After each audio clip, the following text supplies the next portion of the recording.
paling memiliki peluang untuk ini, itu dia di dalam kondisi mental seperti apa gitu ya. Tetapi saya kira dalam matriks seksuasinya itu kemungkinan untuk itu memang ada lebih besar pada perempuan. Karena apa? Karena perempuan tidak dibebani oleh fungsi dari the primal father itu.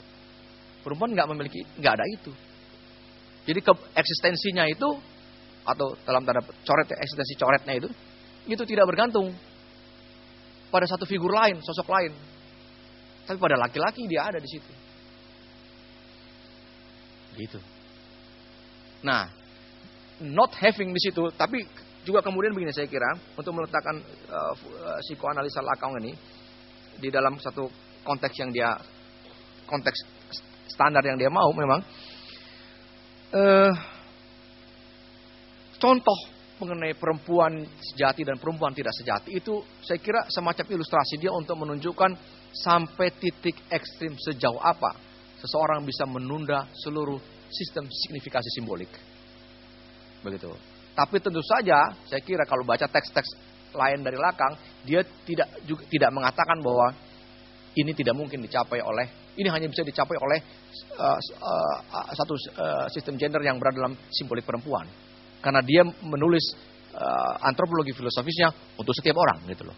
Jadi menurut Lacan itu ego itu adalah satu hal yang tidak harus dihilangkan karena pertama itu menunjukkan kemanusiaan dalam diri seseorang, dan kedua itu membuat orang terus hidup gitu. Ya, bukan soal itu, tapi ego di dalam Lacan, kalau di dalam pencerahan, ego adalah ego transparan subjek, ego yang bening, rasional, otonom. Tapi itu yang jadi gini, lebih mudahnya, apa yang membuat orang disebut sebagai subjek, sebagai manusia? Kata ego, kata Descartes, karena ada ego, ada egonya. Nah, itu dipakai oleh seluruh filsafat pencerahan. Kata Lacan, oke, manusia disebut manusia karena ada ego, tapi bukan ego dalam artian Descartes, melainkan ego yaitu ego yang terang, transparan, tetapi ego justru ego yang lackness. Ego di situ adalah ego yang sudah mengalami alienasi. Itu di situ gitu. Jadi ada dua pengertian tentang ego kalau ada di sini gitu. Nah, juga kemudian manusia disebut manusia, ukurannya bukan baik atau buruk, bermoral atau tidak bermoral. Manusia disebut manusia bagi Lacan bukan tidak ditunjukkan oleh berapa banyak dia sembahyang gitu, atau berapa banyak dia menyumbang derma gitu, atau patuh pada hukum, tetapi manusia disebut manusia kalau adalah problem bagaimana dia berkonfrontasi dan melampaui the simbolik ke arah the real. Nah, itu kalau mau lebih sederhana formulasinya gitu kira-kira.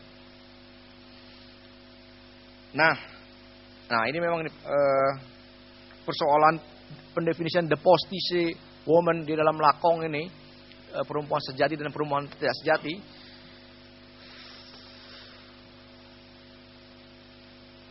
Kalau kita baca tafsirnya Alan Miller tentang ini, karena Alan Miller yang menulis, Miller menulis satu artikel yang berjudul The Semblance of the Sexuation itu, yang menulis, yang merekonstruksi ulang pandangan Lacan mengenai the semblance, the postisce woman dan perempuan dan the true woman itu. Itu sebenarnya satu episode kecil di dalam penulisan Lacan, tulisan-tulisan Lacan, yang sebenarnya dia mau pakai untuk menjelaskan, yang dia pakai sebagai metafora untuk menjelaskan bagaimana subjek itu mungkin. Gitu. Yang untuk menjelaskan bagaimana subjek itu mungkin. Pikiran Lacan mengenai seksuasi pun sebenarnya, sebagaimana kalau kita baca pengantar Angkor itu, juga dimaksudkan oleh Lacan. Maka tadi saya sebut pada bagian pengantar, ini penjelasan dia tentang seksuasi ini dimaksudkan untuk menjelaskan etika di dalam Lacan. Etika yaitu bagaimana orang bertindak, apa yang menjadi dasar tindakan saya. Gitu. Nah, memang dalam ilustrasi ini ada sedikit kok masih ada istilah perempuan sejati dan perempuan palsu sih. Sebenarnya kan tinggal dibuat aja subjek atau bukan subjek sebenarnya. Gitu. Sebenarnya mau dikatakan begitu. Kalau mau digeneralisasi sebenarnya yang utama adalah apakah seseorang itu menjadi subjek atau tidak menjadi subjek. Sebenarnya yang lebih penting itu. Apakah dia perempuan, apakah dia laki-laki, apakah dia lesbian atau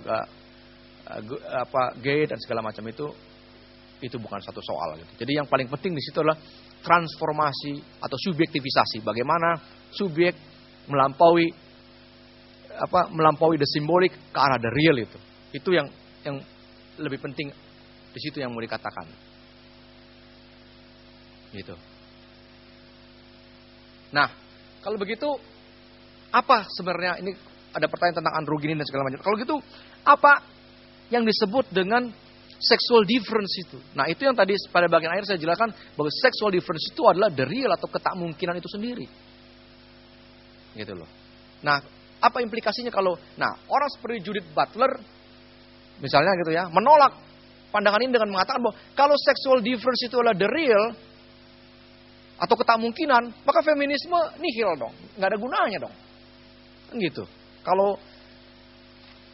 Kalau sexual difference is the real, maka feminisme nihil, nggak ada sia-sia. Judith Butler mengkritik pandangan, mengajukan kritik semacam itu. Gitu. Nah, Slavoj Žižek menjawab Butler ini gitu. Sorry. Masih tetap dengan menggunakan lakong gitu.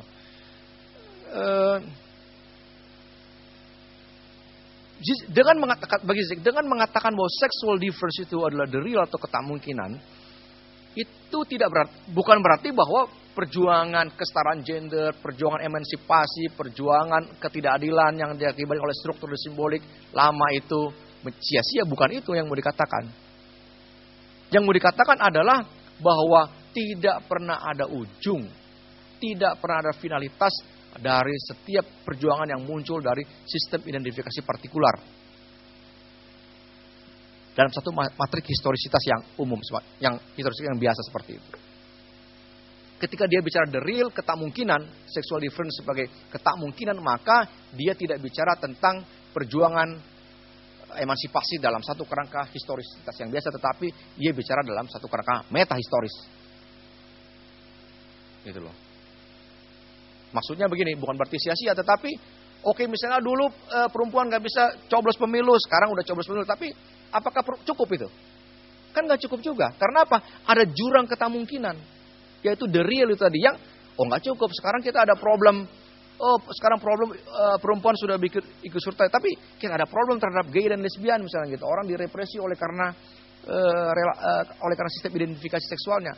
Itu melahirkan tantangan tersendiri bagi perjuangan emansipasi. Nah, di titik itu apa yang sudah dicapai memang terkesan seolah-olah nihil gitu, tapi tidak nihil. Yang muncul adalah kebutuhan baru untuk mengisi the lag yang diakibatkan oleh yang memang dari terbentuknya satu sistem simbolik yang baru itu gitu. Nggak pernah, bukannya dia nihil, tetapi dia tidak pernah bisa didefinisikan final atau selesai. Gitu. Kalau kata Slavoj Žižek. Gitu. Jadi bukan berarti bahwa gerakan perempuan nihil ketika sexual difference didefinisikan sebagai the real. Yang benar adalah ketika sexual difference didefinisikan sebagai the real, maka tidak pernah ada ujung juga, tidak pernah ada final juga bagi perjuangan kesamaan gender atau apapun itu. Itu maksudnya di situ. Selalu muncul yang baru, tantangan yang baru, tantangan yang baru, tantangan yang baru. Gitu. Terus apa lagi ya? Jadi juga tadi Rika gitu ya, untuk Rika. Saya kira kalau dibaca secara keseluruhan, yang lain, teks-teks belakang yang lain, maka dia nggak mau jatuh lagi ke oposisi biner, karena tujuan utama dia justru menghapus seluruh oposisi biner itu dengan mengajukan satu elemen yang lebih utama, yaitu subjek dan subjektivisasi itu, gitu.